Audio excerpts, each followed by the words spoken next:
Hello everyone, this is Anna Carter from Rose River Way Studio, and I'm here for this week's 5-minute watercolor tutorial.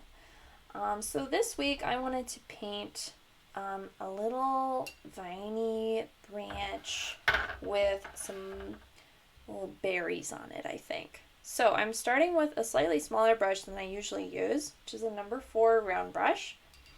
And I'm going to get kind of a nice deep forest green.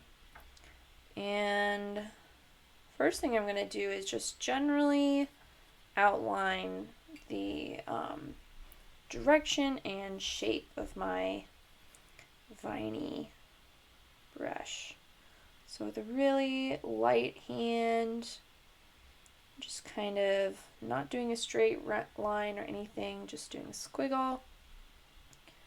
And pulling off from that, I'll do a few more.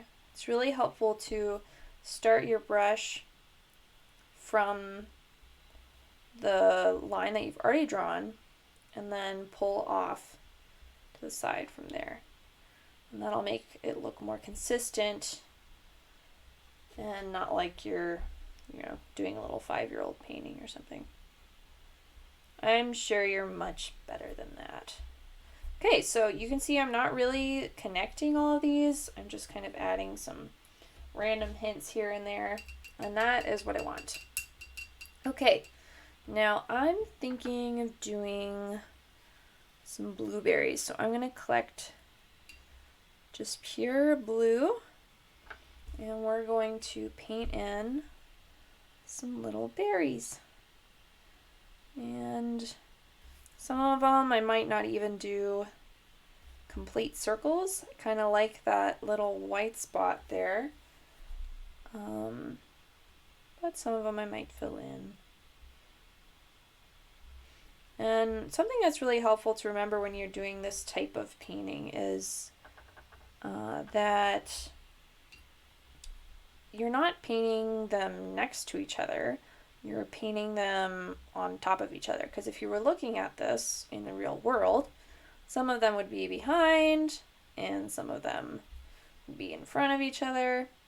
So you can add like little teeny tiny spots that hint at some berries behind, and maybe I have a few that aren't really connected in bunches to the others. This is actually starting to look kind of like bluebells. I don't know where you're from, but I went to school in Texas and they had some pretty awesome bluebells. And a lot of nature-y, like berry and flower paintings are more about the textures that you mix together and how you associate the colors than they are about the shape. You're just hinting at the shape. Okay, maybe I'll just put a few here. And you can tell that some of these are a lighter color value than others. And that's great because it gives the impression that those particular berries are slightly farther away, which means they're behind the others. Okay, so now I'm happy with my loose little berry cluster, or maybe it's bluebells. I don't know. We'll see. Whatever you want them to be. Well, thanks for painting with me this week, and please subscribe if you'd like to see more of these little warm-up 5-minute watercolor tutorials. Thanks a lot. Rose River Way Studio. Bye.